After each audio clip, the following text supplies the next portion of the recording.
पेशकश में आप सबका स्वागत है। मैं हूं पल्लवी नागपाल जरत। आप सभी को होली की ढेरों शुभकामनाएं। तो होली के इस मौके पर हम आपके लिए लेकर आए हैं एक बेहद खास पेशकश। आज हम आपको बताएंगे कि पिछली होली से इस होली तक आखिरकार म्यूचुअल फंड इंडस्ट्री का हाल क्या रहा, आने वाले समय में निवेश से पहले आपको किन किन बातों का ख्याल रखना होगा और किन फंड्स में निवेश करना आपके लिए बेहतर साबित होगा। और ये सब बताने के लिए हमारे साथ एक बेहद खास मेहमान जुड़ रहे हैं। हमारे साथ आनंद राठी प्राइवेट वेल्थ मैनेजमेंट के डिप्टी सीईओ फिरोज अजीज जुड़ रहे हैं। फिरोज, बहुत बहुत स्वागत है आपका और सबसे पहले आपको भी होली की ढेरों शुभकामनाएं। बिल्कुल, थैंक यू सो मच। आपको भी शुभकामनाएं Chandni ji. Thank you very much. तो फिरोज, ये जरा बताइए कि जैसा कि हम जिक्र कर रहे थे, अगर हम म्यूचुअल फंड इंडस्ट्री की बात करते हैं, पिछली होली से लेकर इस होली तक क्या बदला है, क्या हाल रहा है म्यूचुअल फंड इंडस्ट्री का? देखिए, म्यूचुअल फंड की इंडस्ट्री के हाल में दो आंकड़े होते हैं जो कि जितने पैसे म्यूचुअल फंड इंडस्ट्री मैनेज कर रही हैं और लास्ट होली पे कर रही थी, इस होली में बढ़त देखने को मिली है। 6% से बढ़त देखने को मिली है। 1 लाख करोड़ एक्स्ट्रा लोगों ने पैसा म्यूचुअल फंड इंडस्ट्री में डाला है। फंड मैनेजर्स को की काबिलियत पे पैसा लगाया है उन्होंने। 1 लाख करोड़ ज़्यादा AUM मैनेज कर रहे हैं अप्रॉक्सीमेटली, जो 6% अप्रॉक्सीमेटली 6% की बढ़त मानी जाएगी। रहा सवाल पोर्टफोलियो पे और निवेशकों के पैसे पे कितनी बढ़त मिली, ये बहुत बुरा साल रहा है होली टू होली। निफ्टी पे अच्छी रिटर्न आई है। मिड कैप और स्मॉल कैप में, निफ्टी मिड कैप में 15% की गिरावट, निफ्टी स्मॉल कैप में 29% की गिरावट देखने को मिली है। और म्यूचुअल फंडों ने मार्केट से थोड़ा बेहतर प्रदर्शन किया है। तो लार्ज कैप फंड्स आधा % ऊपर हैं, मिड कैप फंड्स 12% नीचे हैं और स्मॉल कैप फंड्स 20% से नीचे हैं। So it has not been a great year for the mutual fund industry. Return के तुलना में काफी खराब रहा है लास्ट ईयर। बिल्कुल, अगर ग्रोथ की बात की जाए तो साफ है कि ग्रोथ के लिहाज से तो ये साल अच्छा रहा, यानी कि होली से होली तक। लेकिन अगर रिटर्न के लिहाज से बात की जाए तो निवेशकों को थोड़ा निराश जो है वो होना पड़ा, क्योंकि उतना बेहतर रिटर्न जो है वो नहीं मिल पाया। लेकिन फिरोज, आखिरकार किन किन बातों का असर हुआ, किन बातों ने, जो किन फैक्टर्स ने जो है ये सारा असर डाला जिसकी वजह से काफी लोगों को निराश होना पड़ा? क्योंकि अगर निवेशकों के लिहाज से बात की जाए तो लगभग हर निवेशक जो है वो इसी बात से परेशान था कि रिटर्न जो है वो नेगेटिव आ रहे हैं। करेक्ट। इसके दो लार्ज कारण हैं। एक तो है कि इलेक्शन के 1 साल पहले हमेशा ये देखा गया है कि मार्केट में थोड़ी स्केप्टिसिज्म होती है, थोड़ा भय होता है, थोड़ा डर होता है। तो छोटी कंपनियों के जो शेयर हैं वो ज़्यादातर 1 साल पहले, इलेक्शन के 1 साल पहले खराब प्रदर्शन देते हैं, क्योंकि लोगों को थोड़ा रिस्क एवर्जन होता है, रिस्क कम लेना चाहते हैं, तो बड़ी कंपनियों के साथ जुड़ते हैं। तो इसीलिए निफ्टी ने अच्छा प्रदर्शन दिया फाइनेंशियल ईयर 2019 में, but mid cap small cap ने खराब प्रदर्शन दिया। So this is one of the largest reason. Risk की जो क्षमता है लोगों की इलेक्शन के पहले थोड़ी कम सी हो जाती है। तो इसीलिए लार्ज स्टॉक्स अच्छा करते हैं, ये हमें जहन में रखना चाहिए अगले इलेक्शन के पहले भी। दूसरा ये है कि जो 2017 जो साल था वो बहुत अच्छा साल था और 2017 में रिटर्न बहुत बेहतरीन देखने को मिली थी। स्मॉल कैप मिड कैप में 40-50% का इजाफा देखने को मिला था। तो अगले साल जाहिर सी बात है कि जो इतना ऊपर जाता है तो थोड़ी करेक्शन तो ज़रूर होती है। ये मार्केट की कैरेक्टरिस्टिक है, ये उनकी स्वभाव है मार्केट का। तो these are the two primary reasons why 2000 financial year 2019 was bad. Holi to Holi was also bad from a return standpoint. जैसा कि आपने जिक्र किया फिरोज, लोकसभा चुनावों का, अगर हम इससे पहले के लोकसभा चुनावों की बात करें तो वहां पर कैसा माहौल देखने का मिला था और उस वक्त कैसा रिटर्न जो था उन सालों में, अगर बात की जाए 2009 की या फिर 2004 की, तो उस वक्त कैसा माहौल था? उस वक्त जो है म्यूचुअल फंड इंडस्ट्री पर कितना असर पड़ रहा था? एक्चुअली ये सही है कि इलेक्शन के पहले काफ़ी एक माहौल सा बना रहता है कि एक निवेशक सोचता है कि इलेक्शन ख़त्म हो जाए फिर मैं अपने पैसे निवेश करूंगा, ताकि ये इवेंट रिस्क जिसको कहते हैं और इलेक्शन में कुछ गवर्नमेंट में ज़्यादा स्टेबिलिटी ना हो। सो पॉइंट 1, इलेक्शन एक बहुत बड़ा रिस्क नहीं है, एक अपॉर्चुनिटी है। डेटा यही कहता है। लास्ट 4 जनरल इलेक्शन में जो 20 साल का डेटा है उसमें ये देखने को मिला है सरप्राइजिंगली कि अगर 1 साल के लिए भी अगर किसी ने निवेश किया होता, इलेक्शन को बीच में रख के 6 महीने पहले और 6 महीने बाद तक निवेशित रहते, तो सबसे कम रिटर्न वो इस एक साल की निवेशक को 17% की मिली है और सबसे बेहतरीन रिटर्न 55% की मिली है। ये आंकड़ा देखने के बाद मुझे तो ये क्लैरिफाई हो गया कि इलेक्शन जो है वो एक रिस्क नहीं, एक अपॉर्चुनिटी मानी जाएगी। एटलीस्ट डेटा, पास डेटा तो ये कहता है। ऑफ कोर्स ये इलेक्शन अलग हो सकता है, बट ये ओपिनियन जो हम रखते थे 3-4-6 महीने से, वो सही साबित होती दिख रही है। और मार्केट ने अच्छी खासी रैली दिखाई है प्री इलेक्शन, जैसे उन्होंने मार्केट ने 4 जनरल इलेक्शन के पहले भी दिखाई थी। That's the same situation today as well. तो अगर निवेशक इस बात से घबरा रहे हैं कि चुनावों से पहले आखिरकार क्या करना चाहिए, तो फिरोज आपको पूरी स्ट्रैटेजी भी बताएंगे कि किस तरह से जो है आपके लिए निवेश करना खैर बेहतर रहेगा। लेकिन बात चूंकि हम होली की कर रहे हैं, तो फिरोज आखिरकार होली पर निवेशकों को क्या सीख लेनी चाहिए? ये होली निवेशकों को क्या सिखाती है कि किस तरह से उन्हें अपनी निवेश की स्ट्रैटेजी बनानी चाहिए, किन किन बातों का, किन किन फैक्टर्स का ख्याल रखना चाहिए? अब देखिए, बहुत सारे फैक्टर्स को ख्याल रखना चाहिए। ऐसे बहुत त्योहार जो होते हैं वो एक लैंडमार्क होते हैं अपने लिए, एक रेजोल्यूशन करने के लिए, अपने लिए सीख लिखने के लिए और आगे चलते हुए वही गलती ना करने का एक अच्छा मौका होता है। फिनेंशियल आपकी जो प्रूडेंस होती है, फिनेंशियल डिसीशंस जो होते हैं वो आप त्योहार पे लेते हैं, तो एक तुलना करके आप अच्छे डिसीशंस ले सकते हैं। पॉइंट 1, आपको ईविल जो भी बुरी चीजें हैं उसको आपको अपने पोर्टफोलियो से, अपने फिनेंशियल लाइफ से मिटाना है, डिवर्सिफाई अच्छा करना है, वो सेकंड पॉइंट रहेगा। थर्ड पॉइंट आपका रहेगा कि जैसे मिठाइयाँ होती हैं त्योहार में, ऐसे ही प्रॉफिट बुकिंग पे एक तवज्जो देना चाहिए आपको। ये 3 बहुत इंपॉर्टेंट आइटम्स हैं, लर्निंग्स हैं जो आप होली से पैरेलल्स लेके, होली से सीख के अपने फिनेंशियल हेल्थ की बेहतरी के लिए आगे बढ़ सकते हैं। बिल्कुल। तो जैसा कि आपने जिक्र किया अभी की होलिका दहन के साथ हमें क्या क्या सीख लेनी चाहिए, जैसा कि कहा जाता है होलिका दहन जब होता है तो उस वक्त जो होते हैं लोग अपने अंदर की बुराइयों का भी दहन कर देते हैं। इसी तरह से अगर बात करते हैं बैड डेट्स की, तो उनको निकाल देना चाहिए पोर्टफोलियो से। निवेशकों को आखिरकार क्या सलाह देंगे? देखिए, सबसे बड़ा जैसे आपने कहा होलिका का दहन करने से हम ईवल को मिटाते हैं, सबसे बड़ा ईवल होता है हाई कॉस्ट डेट।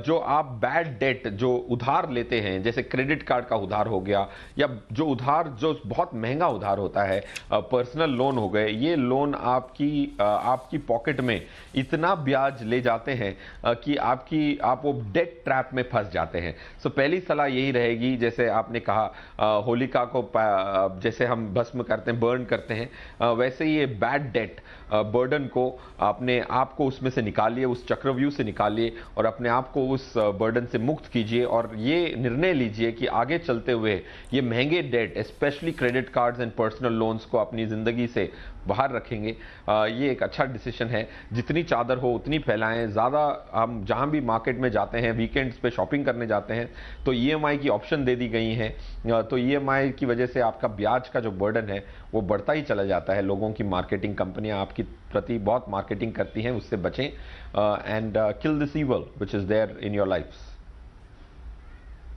अच्छा, जैसा कि आपने अभी जिक्र किया कि लोग शॉपिंग करने जाते हैं और क्रेडिट कार्ड पर बहुत सारा सामान खरीद लेते हैं, लेकिन इस बात का ध्यान नहीं रखते कि ब्याज चुकाना पड़ता है। लेकिन आजकल जो स्कीम्स होती है वो कहती है 0% ईएमआई, और कहीं ना कहीं जो लोग होते हैं वो इस बात पे, इसके झांसे में भी आ जाते हैं कि शायद हमें कोई भी जो है वो इस पे ब्याज नहीं देना होगा, तो तुरंत जो है वो सामान खरीद लेना चाहिए। ऐसे निवेशकों को, ऐसे लोगों को आप क्या सलाह देंगे?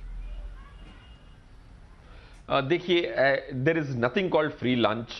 ये बहुत मशहूर मुहावरा है कि कोई भी चीज़ मुफ्त में नहीं मिलती, स्पेशली इंडिया में जो पैसे का ब्याज इतना ज़्यादा हो, वो ब्याज आपको ज़ीरो ब्याज पे मिल ही नहीं सकता। उसमें वो क्या करते हैं कि जो कमोडिटी की प्राइस है वो बढ़ा देते हैं। अगर आप कहें कि मुझे नकद खरीदना है तो वो दाम कम कर देते हैं।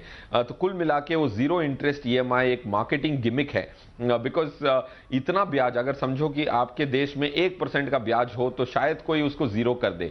जब 10% का ब्याज हो, आप ब्याज पे पैसा लेने जाते हैं तो 10% लगता है, और 10 को ज़ीरो करना नामुमकिन सी बात है एक कंपनी के लिए। इसीलिए वो दाम बढ़ाते हैं और आपको वो इंटरेस्ट के बदले ज़्यादा दाम पे आपको वही चीज़ बेचते हैं। अगर आप वही चीज़ नकद में खरीदने जाएंगी तो आपको 8-10% का कटौती मिलेगी, छूट मिलेगी, रियायत मिलेगी। That's the point which I think we all should note. बिल्कुल, तो इस चीज़ का आपको ख्याल रखना चाहिए कि आपको कुछ भी फ्री नहीं मिल रहा है, इसलिए आप ज़रा ध्यान रखिए और कंपनियों की जो स्कीम्स होती हैं उसके झांसे में बिल्कुल मत आइए। होली पे आपको एक मूल मंत्र जो है अपनी ज़िंदगी में अपना लेना चाहिए। लेकिन बात करते हैं दूसरे मंत्र की। फिरोज़, जो रंग बिरंगा पोर्टफोलियो होता है वो निवेशकों के लिए कितना फ़ायदेमंद साबित हो सकता है? क्योंकि अक्सर हमने देखा है कि लोग एक ही असेट क्लास में जो है वो निवेश करते रहते हैं, लेकिन जो डाइवर्सिफिकेशन का मूल मंत्र होता है वो भूल जाते हैं। तो ऐसे में ऐसे निवेशकों को आप क्या कहेंगे? ये हमारी ह्यूमन टेंडेंसी है, इंसान की एक फितरत होती है कि वो एक एसेट से प्रेम करने लग जाते हैं और उसी के साथ अपनी जिंदगी बिताने की कोशिश करते हैं। किसी को अगर रियल एस्टेट में सक्सेस प्राप्त होती है तो वो रियल एस्टेट के साथ ही सारी जिंदगी जुड़ जाते हैं। अगर कोई इक्विटी वाले होते हैं तो इक्विटी के साथ ही जुड़ जाते हैं। एफडी वाले भाई साहब या बहन जी जो हैं वो एफडी के साथ जुड़ जाती हैं। So it is important, her asset का हर इंसान के लाइफ में महत्वपूर्णता है और डिफरेंट टाइम्स में डिफरेंट एसेट्स में अपना पैसा निवेश करना चाहिए और एक टाइम पे अपने पैसे को एक ही बास्केट में ना डालें, उसको स्प्रेड करें। उसकी वजह से जो रिस्क की घटत आती है उससे आपकी लाइफ और आपका पोर्टफोलियो एक स्टेबल सा बनता है।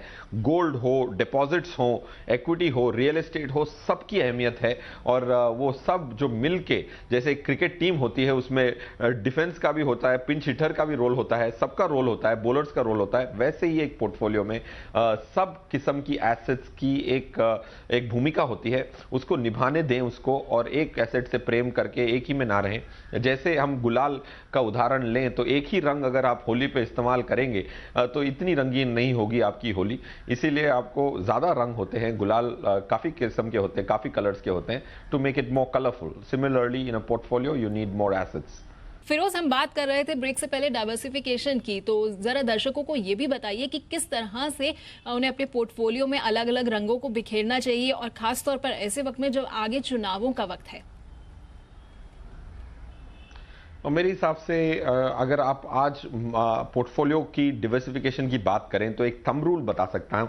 ऑफ कोर्स जो एसेट एलोकेशन है, जो पैसे आपको निवेश करने हैं, वो इंडिविजुअल पे निर्भर करता है, बट एक थंब रूल सा बना सकते हैं। इक्विटी, मेरा ये मानना है कि अगले 3-4 साल इक्विटी काफ़ी अच्छा प्रदर्शन दे सकती है इन स्पाइट ऑफ इलेक्शन, क्योंकि अगर आप लॉन्ग टर्म इन्वेस्टर हैं, 5-7 साल तक निवेशित रहना चाहते हैं, तो इक्विटी एक बैकबोन हो जाएगा आपके पोर्टफोलियो का।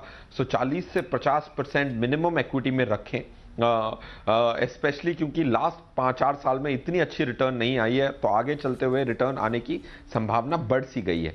पॉइंट 2, जो डिपॉजिट्स हैं, बॉन्ड्स हैं या डेट म्यूचुअल फंड्स हैं जिसमें ब्याज पे पैसा लगता है, उस पे एटलीस्ट 30-35% रखें, और बाकी 15% आप गोल्ड में रख सकते हैं, क्योंकि गोल्ड की जो परफॉर्मेंस रही है डॉलर टर्म्स में काफ़ी कम रही है और वो आपको रुपी में एक हेज दे सकता है। अगर रुपी की वैल्यू घटती है तो गोल्ड के दाम बढ़ते हैं। तो 50-35-15 और रियल एस्टेट फिलहाल 0 होना चाहिए। जो घर आप रहना चाहते हैं वो ज़रूर खरीदें, क्योंकि उसकी कोई रिप्लेसमेंट ही नहीं है। अगर कुछ इन्वेस्टमेंट के तौर पर अगर आप रियल एस्टेट को देखना चाहते हैं तो उसको अवॉइड कीजिए अगले 3 साल तक, क्योंकि prices, residential prices specially subdued रहने की संभावना है।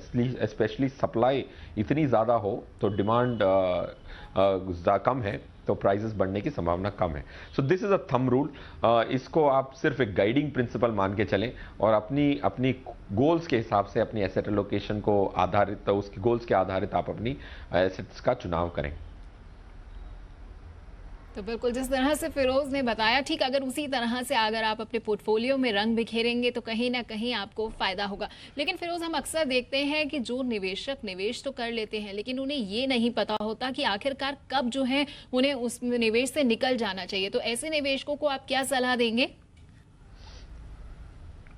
देखिए, बहुत इंपॉर्टेंट निर्णय होता है कब एक इन्वेस्टमेंट्स को रिडीम करना, अपने पैसे को वापस निकालना भी वो इतना ही अहम डिसीजन होता है। तो पॉइंट 1, तो अच्छा समय हो, अच्छी रिटर्न्स हो तो पीरियोडिकली प्रॉफिट्स बुक करते रहें। क्योंकि अगर आपने 50% इक्विटी में डाला और इक्विटी तेजी से बढ़ गई तो आपका जो 50% जो डाला था वो 60% होने की संभावना है। तो आपको इसको रीबैलेंस करना है, प्रॉफिट बुक करनी है और वापस उसको 50% की लेवल पे लाना पड़ेगा आपको। जैसे मिठाइयाँ होती हैं, जैसे उसके बेनिफिट्स होते हैं, स्वीट टूथ होता है हमारी होली में, ठंडाई होती है, सब मिठाइयों का एक रोल होता है, वैसे ही एक प्रॉफिट्स बुक करके उसको आप यूज़ करें और उसको यूटिलाइज करें, ये भी बहुत इंपॉर्टेंट होता है। और इन्वेस्टमेंट्स एक परपेचुअल एक्टिविटी नहीं है, उससे भी आपको रीपेमेंट आनी चाहिए और उससे खुशी जो है मिलनी चाहिए और उसका प्रयोग भी करना इंपॉर्टेंट है। सो पॉइंट 1 ये मैं कहना चाहता हूं कि पीरियोडिकली प्रॉफिट्स बुक करें, अपने पोर्टफोलियो को रीअलाइन करें जब संतुलन बिगड़ जाए। पॉइंट 1। पॉइंट 2, वो जो प्रॉफिट्स आप बुक करते हैं उसका अच्छी तरह से प्रयोग करें, समझदारी से, ताकि आप investment is more sweeter just like our Indian festivals. बिल्कुल, तो हर त्योहार जो है आपको कहीं ना कहीं कोई ना कोई सीख देता है। ऐसे निवेशकों को भी होली का त्योहार बहुत सारी सीख दे रहा है और बता रहे हैं फिरोज आपको कि आखिरकार आपके निवेश के मूल मंत्र क्या होने चाहिए। खैर, इस वक्त अब ये वो वक्त आ चुका है जब हम ये जाने कि आखिरकार फिरोज अजीज किन फंड्स को रेकमेंड करते हैं, किन की सलाह देते हैं कि निवेशकों को निवेश करना चाहिए। तो सबसे पहले फिरोज बात करते हैं इक्विटी फंड्स की। किन किन फंड्स में आप निवेश करने की सलाह देंगे? एक्चुअली बहुत सारे इक्विटी फंड्स हैं, 400 450 इक्विटी ओपन एंडेड स्कीम्स हैं, उसमें से मैं 5 का चुनाव करता हूं आपके लिए और दर्शकों के लिए। और ये मेरा मानना है कि फ्यूचर इनकी ब्राइट है, प्रोस्पेक्टिवली दे आर बेटर। पीछे की तरफ अगर देखें तो प्रदर्शन अच्छा ही रहा है, बट फ्यूचर परफॉर्मेंस बहुत इंपॉर्टेंट है। तो पहला वाला है रिलायंस लार्ज कैप फंड, जिसमें बड़ी कंपनियों में निवेश होता है। ये इसके फंड मैनेजर हैं शैलेश राजबान, 12,000 करोड़ का फंड है, रिलायंस की एसेट मैनेजमेंट कंपनी के द्वारा आई है। ये स्कीम जो है, इसमें जो रिस्क है वो कम रहेगा और रिटर्न मार्जिनली कम रहेगी, बट इसमें अच्छी स्टेबल रिटर्न्स लॉन्ग टर्म में मिलने की उम्मीद है। That's the first fund, Shalini. The second fund Mirae asset India equity fund, ये एक मल्टी कैप स्कीम है। मल्टी कैप का ये मतलब है कि फंड मैनेजर बड़ी कंपनियां, छोटी मध्यम वर्ग की कंपनियां सब में इन्वेस्टमेंट्स कर सकती हैं। That's Mirae asset India equity. Nilesh Surana जो फंड मैनेजर हैं, 10,000 करोड़ का फंड है, अच्छा फंड है, अच्छी तरह से स्प्रेड हुआ है portfolio. Kotak standard multi cap एक तीसरा फंड है जो मल्टी कैप कैटेगरी का है। L&T मिड कैप कैटेगरी में कैनरा रेबेको इमर्जिंग इक्विटीज फंड, ये भी मिड कैप कैटेगरी में। तो 2 mid cap, 2 multi cap, 1 large cap का अगर पोर्टफोलियो बनाया जाए तो एक निवेशक के पोर्टफोलियो में 200 से 250 कंपनियों का एक्सपोजर आएगा और काफ़ी रिस्क सीमित रहेगी और परफॉर्मेंस भी एटलीस्ट 14 to 15% की आप उम्मीद कर सकते हैं 5 साल के निवेश पीरियड्स के लिए। तो बिल्कुल, अगर आप 5 साल के निवेश का नजरिया आज से रख रहे हैं तो जिस तरह से फिरोज ने जिन 5 फंड्स का जिक्र किया है, इनमें अगर आप निवेश करते हैं तो आपको अच्छा खासा रिटर्न हासिल हो सकता है। फिरोज, अब बात करते हैं डेट फंड्स की। कौन से डेट फंड्स चुनने की आप सलाह देंगे और क्यों? अगर डेट फंड देखें तो 3 फंड्स हैं, Franklin India credit risk fund, Reliance credit risk fund, ICICI Pru credit risk fund. ये तीनों फंड अगर आप तीनों एक साथ खरीदें तो आपके पैसे जो हैं बहुत सारी कंपनियों में, बॉन्ड्स में, कंपनियों के बॉन्ड्स में निवेशित हो जाएंगे, डिबेंचर्स जिसको कहते हैं। तो ऑटोमेटिकली आपका पैसा काफ़ी स्प्रेड हो जाएगा, तो रिस्क सीमित होगी। माना कि इनका नाम है क्रेडिट रिस्क फंड, बट इसमें जो रिटर्न है 1.5 से 2% ज़्यादा आने की उम्मीद है और बहुत अच्छा डाइवर्सिफिकेशन मिलता है। अगर आप इन तीनों को खरीदें तो एक अच्छी स्ट्रैटेजी होगी। सिर्फ एक नहीं खरीदना चाहिए, specially credit risk fund spread करके डालना चाहिए। और इसमें अगर हम पास्ट 5 साल देखें तो AAA रेटेड के मुकाबले 2%, 1.5 से 2.25% मिनिमम एक्स्ट्रा रिटर्न देखने को मिली है साल दर साल। That's why I would recommend this. And ये जो ट्रेंड है, जो 5 साल का ट्रेंड है कि 2% ज़्यादा मिलने की उम्मीद है, ये मेरे हिसाब से अगले 4-5 साल भी कंटिन्यू होगा, क्योंकि ब्याज दरें ऊपर गई हैं लास्ट 6 महीने में, स्पेशली कॉर्पोरेट बॉन्ड्स के लिए। तो उसका फ़ायदा उठाएं और एक पोर्टफोलियो में एक संतुलन लाने की क्षमता रखता है डेट। ये 35% आपका पोर्टफोलियो जो है क्रेडिट रिस्क फंड्स में ज़रूर जा सकता है, स्पेशली क्योंकि पैसा स्प्रेड हो जाता है तो रिस्क ऑटोमेटिकली कम हो जाती है। तो इस रंग बिरंगे त्यौहार यानी कि होली के मौके पर अगर आप इन रंग बिरंगे फंड्स में निवेश करेंगे तो आपके लिए फायदे का सौदा साबित हो सकता है। और ये भी जरूर ध्यान रखिएगा कि पोर्टफोलियो भी जितना आपका रंग बिरंगा होगा, कहीं ना कहीं ये आपको लॉन्ग टर्म में फायदा देगा। खैर फिरोज, अब वक्त हो चला है कुछ सवालों को शामिल करने का। फेसबुक पर हमारे पास एक सवाल आया हुआ है विवेक मेहता का। ये कहते हैं कि ये एबीएसएल लिक्विड फंड में 1000 रुपए का प्रतिमाह का निवेश कर रहे हैं। ये जानना चाहते हैं कि अगले 2 से 3 साल के लिए क्या इस फंड में निवेश करना सही स्ट्रैटेजी साबित होगी? सॉरी, मैं फंड का नाम सुन नहीं पाया। एबीएसएल लिक्विड फंड, इसमें ये 1000 रुपए प्रति माह निवेश कर रहे हैं और जानना चाहते हैं कि अगले 2 से 3 साल के लिए क्या इसमें निवेश करना ठीक रहेगा? बिल्कुल, लिक्विड फंड जो है वो एक शॉर्ट टर्म पार्किंग है। ABSL liquid fund, if I heard you right, एक लिक्विड फंड है। तो उसमें आप सिस्टमैटिकली इन्वेस्टमेंट कर रहे हैं। अगर 2 से 3 साल का वक्त है तो उस वक्त को थोड़ा बढ़ाएं, इक्विटी फंड्स में निवेश करें क्योंकि उसमें रिटर्न दुगनी आने की उम्मीद है। अगर आप पैसा कभी भी आपको ज़रूरत पड़ सकती है तभी एक लिक्विड फंड का मतलब होता है पोर्टफोलियो में। वो शॉर्ट टर्म पार्किंग कहलाएगा, इन्वेस्टमेंट नहीं कहलाएगा। तो इन्वेस्टमेंट्स के लिए मैं आपको दूसरी 1-2 स्कीम्स बता देता हूं उसी एसेट मैनेजमेंट कंपनी की। ABSL फ्रंटलाइन एक्विटी का अच्छा स्कीम है, लार्ज कैप स्कीम। उसमें आप ज़रूर SIP कर सकते हैं मंथली। उम्मीद करते हैं विवेक जी कि आपको आपकी सलाह जो है वो मिल चुकी है। बहुत बहुत शुक्रिया फिरोज हमारे साथ जुड़ने के लिए और हमारे दर्शकों को ये बताने के लिए कि निवेश से पहले किन किन बातों का उन्हें खास ख्याल रखना चाहिए और कौन से फंड्स उनके लिए चुनना सही साबित होगा। तो आज की खास पेशकश में इतना ही, लेकिन हम उम्मीद करते हैं कि ये होली आपके लिए बहुत ज्यादा रंगीन साबित हो और आपकी जिंदगी में ढेरों रंग भर दे।